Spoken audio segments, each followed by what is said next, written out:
என்னை எப்படி வேணா கூப்பிட்டுக்கோங்க. ஆனா எனக்கு அத பத்தி எந்த கவலையும் கிடையாது.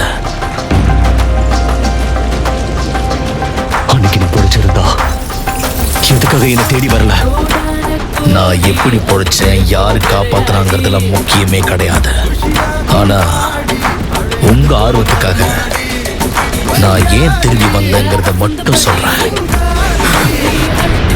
அதுக்கு ஒரே காரணம், என் ரின்ன நீ கொன்னது தாண்டா.